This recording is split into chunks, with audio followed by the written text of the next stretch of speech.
Avec l'autorisation de son Excellence, Monsieur le Président, nous allons reprendre nos places. Mesdames et Messieurs, l'actualité est dense dans notre pays, comme vous le savez. La République démocratique du Congo reçoit, depuis hier soir, les présidents de la République française, je disais son Excellence Monsieur Emmanuel Macron. Je m'en vais directement vous faire l'économie de notre programme de cet après-midi. Nous allons commencer d'abord par le mot des circonstances de son Excellence Monsieur le Ministre de la Santé publique, Hygiène et Prévention. Ensuite, ça sera l'adresse du directeur général de l'INRB, le professeur Jean-Jacques Muyembe, sur la recherche scientifique d'aujourd'hui pour l'Afrique de demain. Ensuite, interviendra le mot de son Excellence Monsieur le Président de la République française. Et juste après, il y aura la signature du protocole, de convention, voulais-je dire, du projet PRISM. Mesdames et Messieurs, sans plus tarder, j'invite son Excellence Monsieur le Ministre de la Santé publique pour son mot. Excellence.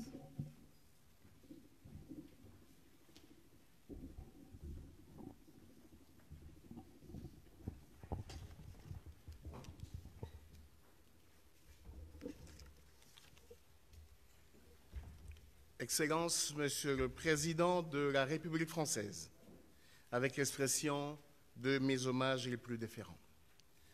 Excellence, Monsieur le ministre de la Recherche scientifique et Innovation, Monsieur le directeur général du CDC Africa, Messieurs les ambassadeurs de la France, Japon, Belgique et de l'Union africaine en RDC, Mesdames et Messieurs les représentants et délégués des agences du système des Nations Unies en RDC, Monsieur le secrétaire général de la Santé publique, Hygiène et Prévention, Monsieur le directeur général de l'Institut national de recherche biomédicale, en sigle INRB, Mesdames et Messieurs les directeurs centraux et des programmes spécialisés du ministère de la Santé publique, Hygiène et Prévention, Mesdames et Messieurs, en vos titres et qualités respectifs.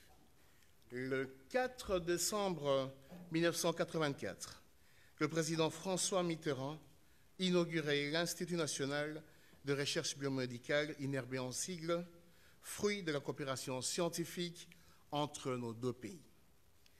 Près de 40 années plus tard, en ma qualité de ministre de la Santé publique, Hygiène et Prévention de la République démocratique du Congo, je suis particulièrement heureux et fier de vous recevoir, Excellence, Monsieur Emmanuel Macron, président de la République française, dans cet institut, devenu depuis notre principal outil de surveillance des maladies prioritaires, mais également un fleuron en matière de recherche biomédicale, grâce notamment à l'appui de nombreux partenaires dans la France.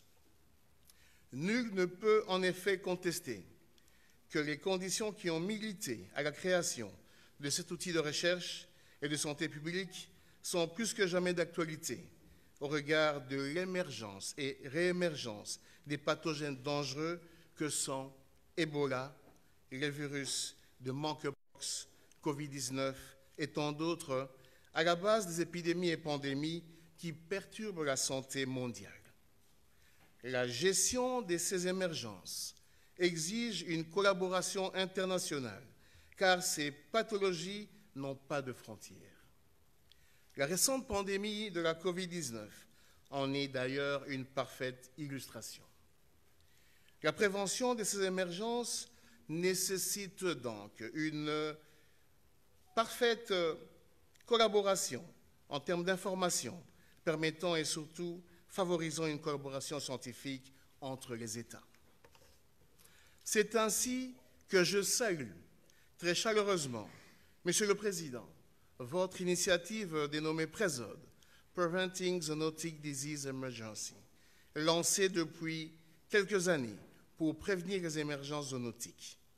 Cette thématique, il faut le souligner, rencontre parfaitement la vision de notre président, chef de l'État, son Excellence M. Félix-Antoine Tshisekedi Tshilombo, qui a fait de la prévention et gestion des épidémies une des priorités de son mandat. Excellence, Monsieur le Président de la République, distingués invités, Mesdames et Messieurs, enfin, pour conclure, je ne puis que faire part de mon extrême satisfaction à co-signer ce jour la Convention de la plateforme de recherche internationale sur la santé mondiale, en sigle PRISM. La signature de cette convention consacre, à mon humble avis, le retour de la coopération scientifique entre nos deux pays au travers, d'une part, l'Institut national de recherche biomédicale, l'Université de Kinshasa, et d'autre part, l'Institut de recherche pour le développement, l'Institut de santé de recherche médicale INSERM en sigle, l'Agence nationale de recherche sur le sida et les maladies émergentes, et enfin l'Université de Montpellier. C'est donc avec beaucoup d'espoir que le gouvernement de la République s'engage à l'initiative PREZOD et est déterminé à accompagner les activités de la plateforme PRISM de manière à renforcer davantage la coopération scientifique entre les différentes institutions concernées, afin de prévenir et de lutter efficacement contre les maladies zoonotiques émergentes et réémergentes. Excellences, j'ai dit et vous remercie.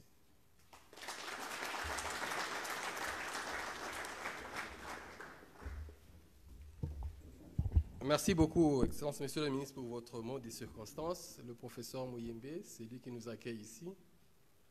Je vous prie de venir prendre la parole au nom de notre institution. Professeur Muyembe.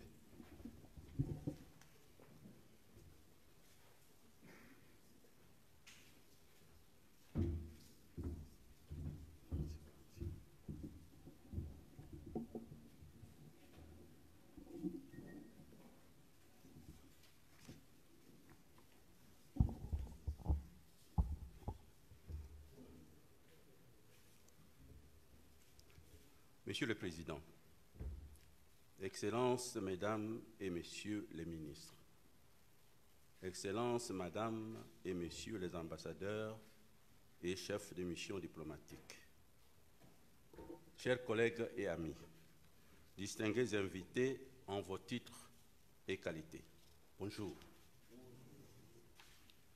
Monsieur le Président, l'Institut national de recherche biomédicale INRB, qui a l'insigne honneur de vous accueillir en ce 4 mars 2023, est le fruit d'un partenariat de plusieurs pays représentés ici par leurs ambassadeurs respectifs. Qu'ils veuillent bien recevoir l'expression de notre profonde gratitude. La création et le développement de l'INRB étaient liés à des opportunités que nous avons su exploiter à bon escient. En effet, le tout avait commencé par la volonté politique du président Mobutu de créer un institut national de recherche médicale, à l'instar de l'Institut Pasteur de Paris et de l'Institut de médecine tropicale d'Anvers, qu'il venait de visiter en 1975. Nous avions le privilège d'être alors à la tête de la commission ad hoc chargé d'établir les termes de référence de la création d'un Institut national de recherche médicale, dont la construction sera confiée plus tard à la coopération française. L'émergence du virus Ebola en 1976 et du VIH-Sida en 1983 renforça davantage la conscience nationale de doter les pays d'un laboratoire de recherche biomédicale qui sera inauguré le 8 décembre 1984 par le président Mitterrand lui-même et le premier commissaire d'État, le citoyen Kengo Wa Dondo. l'Institut était dirigé par une équipe de chercheurs français. L'INRB, fleuron de la coopération franco-zaïroise, était devenu le lieu idéal pour les analyses médicales et l'étude des viroses émergentes comme le VIH-Sida. Mais, en 1993, suite à des scènes de pillage de Kinshasa, les coopérants français ont dû quitter définitivement le pays.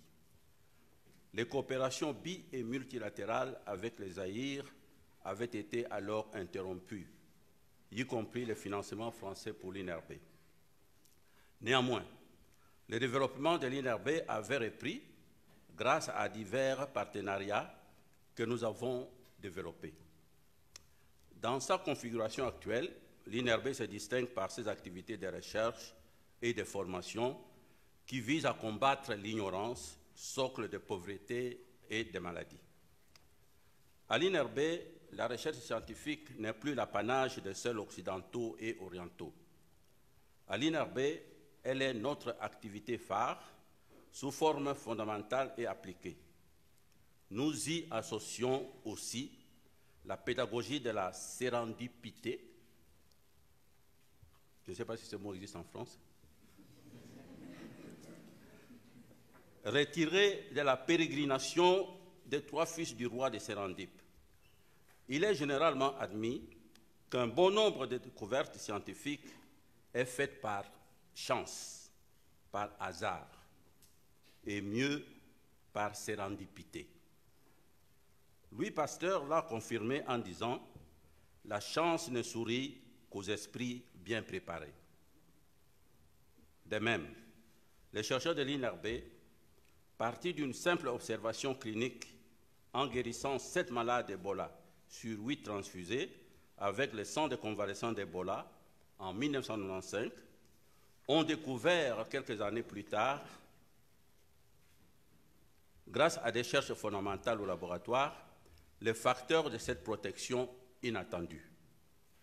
Voilà l'origine des Banga, l'anticorps monoclonal congolais qui a sauvé des vies et transformé l'histoire naturelle de la maladie à virus Ebola en une maladie traitable. À l'INRB, la culture scientifique se développe par la formation qui se déroule sous 2 types. La formation diplômante, par un partenariat fructueux avec l'Université de Kinshasa, l'École de santé publique de Kinshasa et les institutions scientifiques internationales étrangères. À mon avènement à la tête de cet institut, en 1998, j'étais le seul docteur à thèse. Aujourd'hui, nous en avons plus de 20 et en 2030, nous en aurons une 50aine. Cette belle moisson s'explique par 2 faits. Le premier est l'appui de plus en plus ferme de nos partenaires qui résolument contribuent à la formation de notre personnel scientifique. Le deuxième est le fait que, désormais, la plupart des docteurs formés à l'étranger regagnent la RDC après leur thèse, car l'INRB leur offre un environnement propice au travail scientifique. La formation se fait sous forme de recyclage réservé au personnel scientifique local et sous-régional. La RDC est fière d'avoir partagé son expérience de plus de 40 ans de lutte contre la maladie à virus Ebola avec les autres pays africains pour les préparer à mieux faire face à de futures crises sanitaires à l'interface de la santé homme-animal-environnement. Entre 2013 et 2016, le gouvernement congolais avait déployé plus de 100 experts multisectoriels pour prêter main forte à la Guinée, frappée pour la première fois par le virus Ebola. Les experts de l'INRB y étaient restés 2 ans pour assurer les diagnostics de laboratoire et former les collègues guinéens. La cérémonie d'aujourd'hui coïncide avec la fin de la 2e session du programme de formation régionale pour le renforcement des capacités diagnostiques de maladies émergentes et réémergentes que l'INRB organise chaque année en collaboration avec ses partenaires. Pour cette session, nous avons reçu des participants du Burundi, Cameroun, Congo-Brazza, RDC, RCA, Tchad, Gabon et Guinée-Conakry. Enfin, le développement de l'INRB s'explique par ses infrastructures de recherche et de formation de haut niveau. Jadis, le retour au pays était une exception, la règle était la fuite de cerveau. Les chercheurs congolais étaient comparables à l'albatros de Baudelaire, ce roi d'azur qui, une fois écroulé sur le pont d'un navire, devient la risée de Matelot. De même, les chercheurs congolais excellent à l'étranger, mais une fois descendus sur le sol congolais, devient parfois la risée de l'homme politique, voire de la population, qui les traite d'économistes de chambre, parce qu'il s'enferme dans sa tour d'ivoire académique et reste déconnecté de la réalité du terrain. Le 4 mars 1868, à l'Académie des sciences, Louis Pasteur déclarait tout haut « Prenez intérêt à ces demeures sacrées que l'on désigne du nom expressif de laboratoire. Demandez qu'on les multiplie, ce sont les temples de l'avenir. » Certes, comme signe du destin, en ce 4 mars 2023, l'INRB est l'un de ces temples. Ce vœu, dont le vœu de Louis Pasteur, ces vœux ont été exaucés également par l'installation en 2020 du laboratoire Rodolphe Mérieux de l'INRB à Goma. Monsieur le Président, votre visite en ce 4 mars 2023 est historique parce que la France, après 30 ans d'absence, vient concrétiser et amplifier la relance de la coopération entre l'INRB et les grandes institutions scientifiques françaises qui vous accompagnent. Tel est d'ailleurs le souhait de notre président, son Excellence M. Félix-Antoine Tshisekedi Tshilombo, qui déjà en juillet 2019 avait signé avec votre autorité la feuille de route franco-congolaise qui a permis à l'INRB de renforcer ses capacités. En conclusion, Monsieur le Président, Excellences, distingués invités, l'histoire de l'INRB que je viens de vous brosser nous enseigne que la recherche scientifique demeure le levier du progrès socio-économique, surtout lorsqu'elle tient compte des opportunités qui se présentent devant elle. Il nous appartient donc de créer et maintenir cette collaboration sincère, efficace et respectueuse de nos spécificités respectives. C'est ainsi que l'Afrique de demain sera développée. Les chercheurs et décideurs politiques africains doivent être préparés à investir et à s'investir dans la recherche scientifique. Ainsi, en Afrique, la science rayonnera là où il y a la conscience, c'est-à-dire l'éthique professionnelle, comme le rappelle avec force l'emblème de notre alma mater, Scientia Splendet et Conscientia. Que vive la coopération scientifique franco-congolaise. Je vous remercie.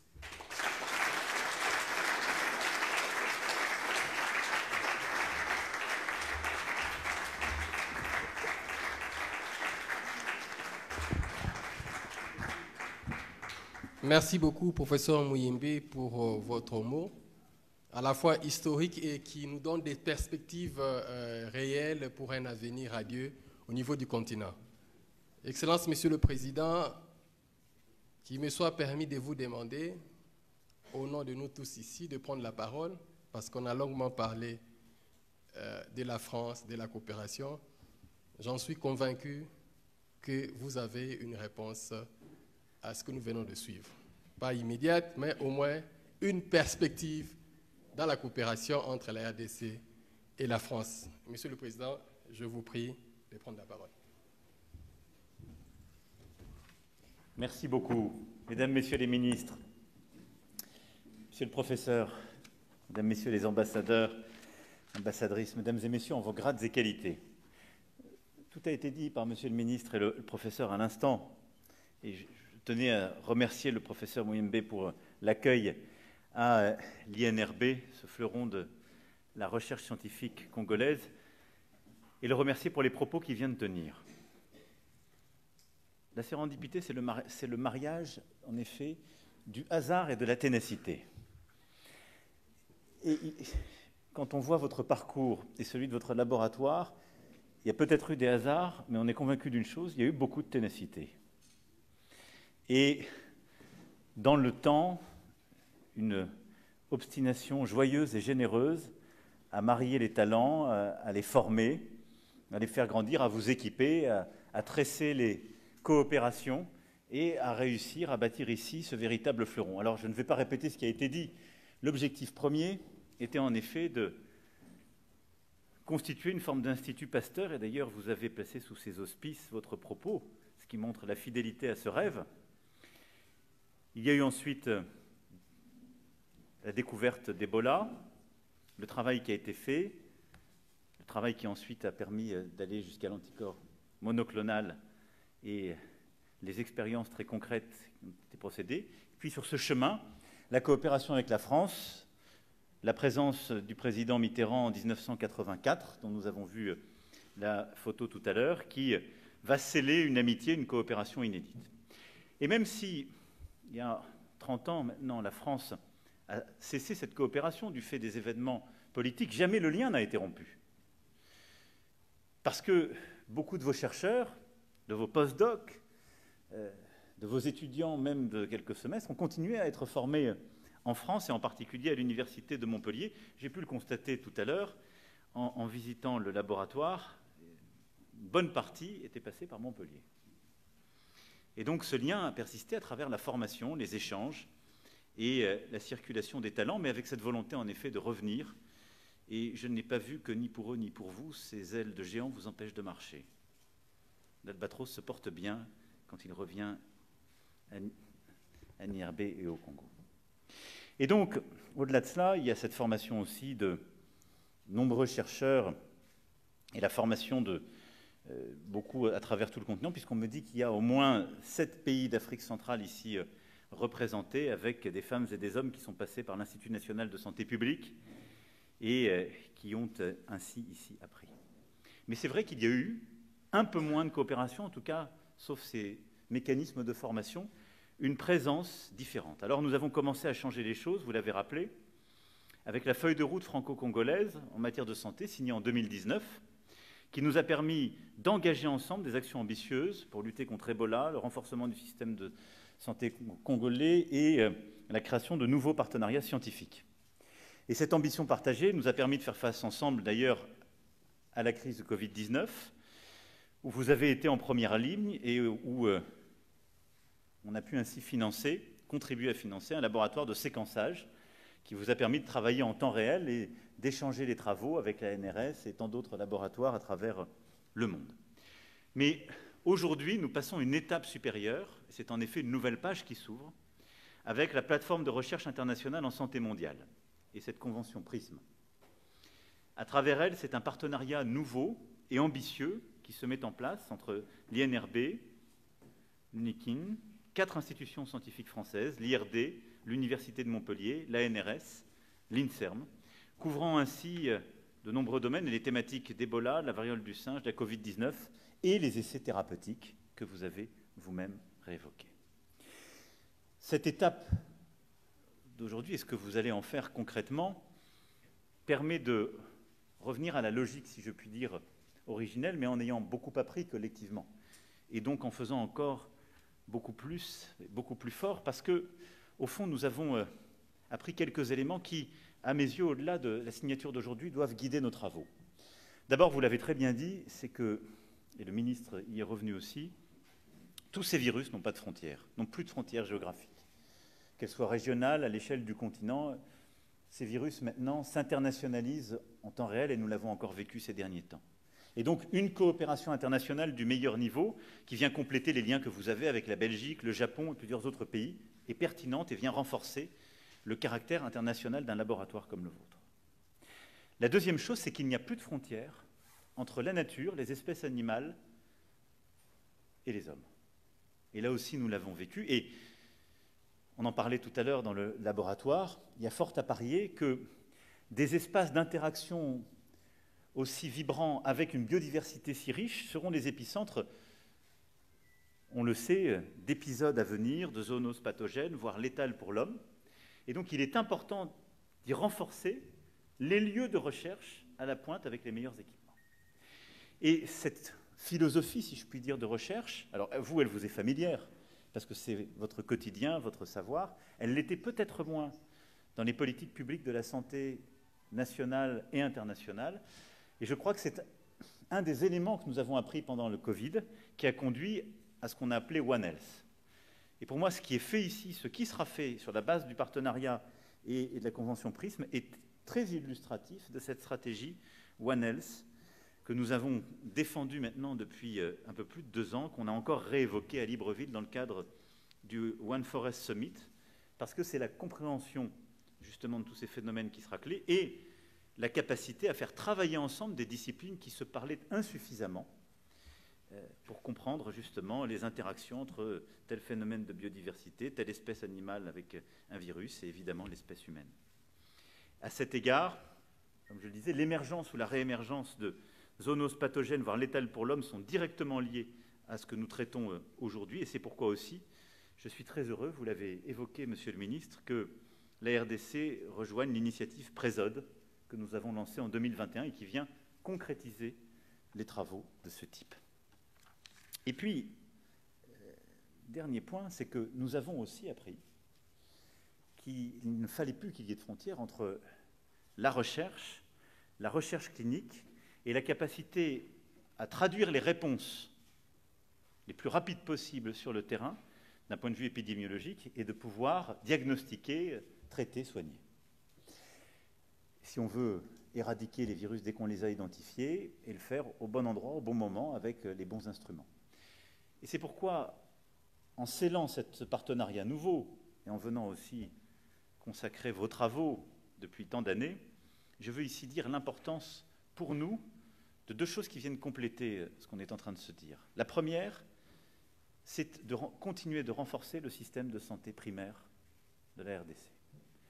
Parce que faire tout ce qu'on fait avec vous aujourd'hui n'a de sens que si, le jour où une épidémie, tel virus est identifié, on a les meilleures capacités à organiser une campagne de vaccination quand vous aurez contribué à trouver un vaccin et à déployer les réponses. On l'a vu sur le continent africain, malgré le formidable travail de CDC africain, et je veux saluer son nouveau directeur général, je rendais hommage en début de semaine à cette structure qui a été remarquable.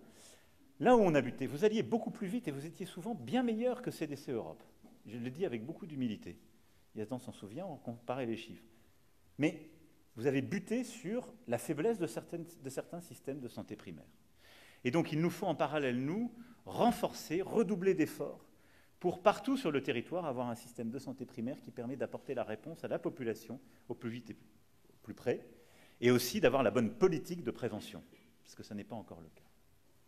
Deuxième chose, c'est évidemment de développer les capacités de production des traitements, des éléments de diagnostic, des dispositifs médicaux et des vaccins sur le territoire africain. C'est le cœur de ce que nous avons lancé au printemps 2021, en Afrique du Sud, mais dans plusieurs autres pays. C'est de dire ce continent, qui représente 20% des besoins de vaccins à l'échelle de la planète, en produit 2%. Dès qu'il y a une épidémie qui est à l'échelle mondiale, il se passe ce qu'on a déjà vécu. C'est que les gens qui les produisent les gardent d'abord pour eux. Et ceux qui en produisent moins sont les derniers servis. Est-ce qu'on peut légitimement considérer que c'est une fatalité, qu'on ne devrait rien faire? Non. Donc on doit en plus aussi investir sur des capacités, pas simplement de recherche, mais de production, de tout ce qui est le fruit de la recherche partenariale à laquelle vous aurez contribué. Sinon, le risque, c'est que dans 2 ans, 5 ans, 10 ans, peut-être aurez-vous séquencé ici un virus, aurez-vous contribué à le découvrir. Les Européens, les Américains, les Asiatiques les plus riches auront la possibilité de produire très vite un vaccin et vous ne l'aurez que 6 mois ou 12 mois plus tard. Il faut donc aussi que nous nous mettions ensemble en capacité de produire sur le sol africain, dans des hubs de production, des virus, quelles que soient les technologies qui reposent, des vaccins qui reposent soit sur la technique du virus mort, soit sur celle de l'ARN messager. Il n'y a pas de fatalité non plus, en investissant. Voilà les quelques convictions que je souhaitais apporter au-delà de la Convention Prisme d'aujourd'hui sur ce qu'il nous reste à faire pour les mois, les années qui viennent, avec, je l'espère, la même ténacité de celle qui vous anime, cher professeur, le même talent et la même humilité. Vive la coopération entre la RDC et la France, et vive cette coopération scientifique et l'excellence de vos travaux.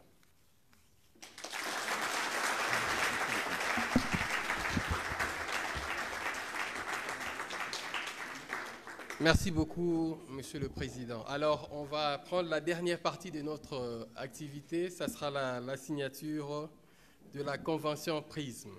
J'ai pris les 3 personnes, c'est-à-dire le recteur de l'Université de Kinshasa, l'ambassadeur de la France en RDC, de venir signer la Convention. Juste après, il y aura une photo des familles. J'inviterai le président et le professeur Mouyembe, les ministres, pour la photo. Monsieur le recteur.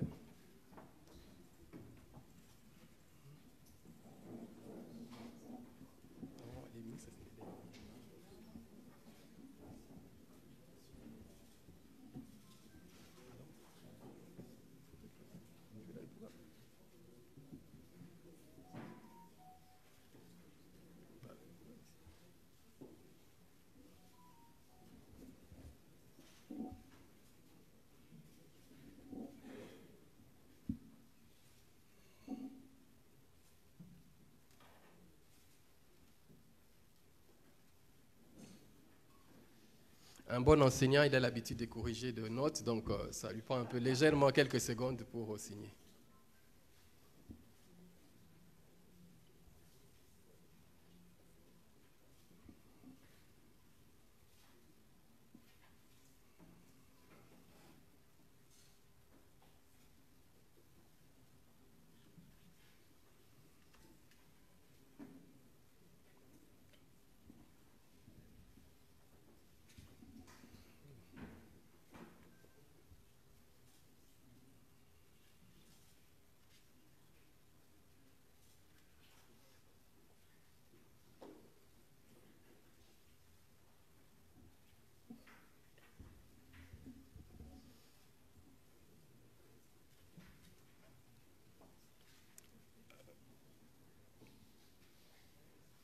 Monsieur le recteur, merci de terminer un peu plus tôt.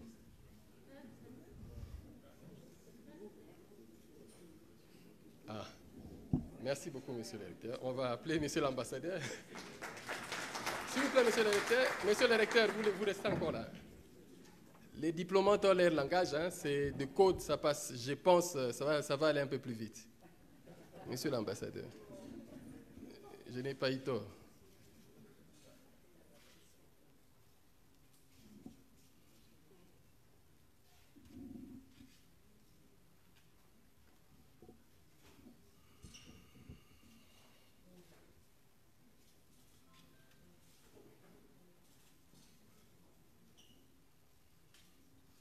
Je n'avais pas tort, hein, vous avez remarqué. Hein. Monsieur le ministre, s'il vous plaît.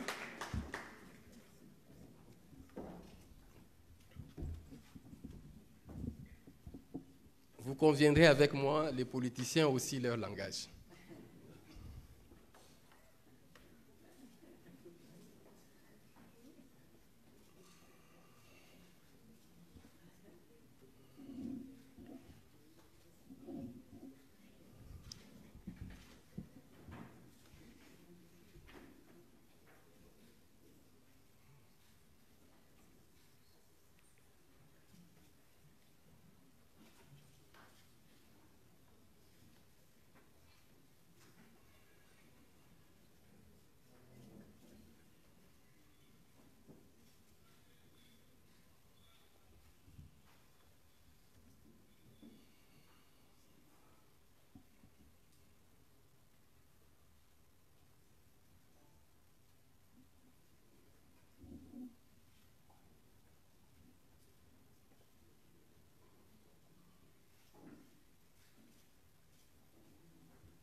C'est fini?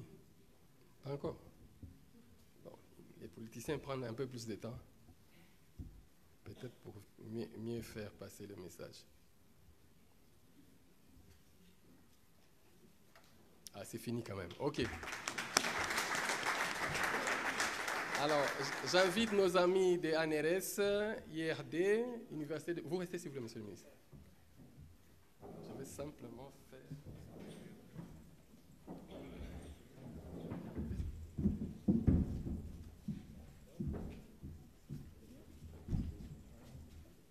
Professeur Mouyembe, pour la photo des familles. Là. Excellence, Monsieur le Président.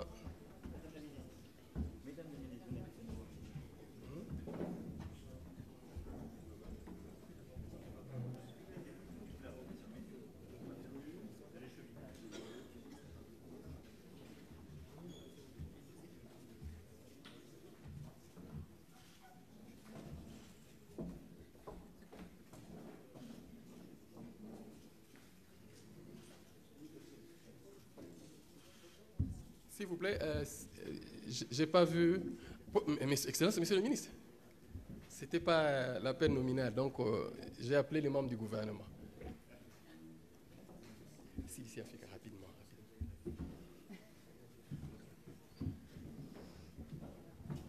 Chers amis photographes, vous avez 5 secondes pour la photo souvenir. J'ai des comptes.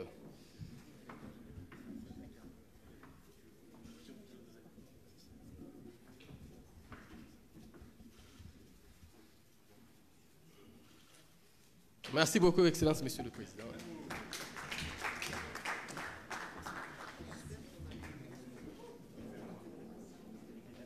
Chers tous, Excellence, Monsieur le Président,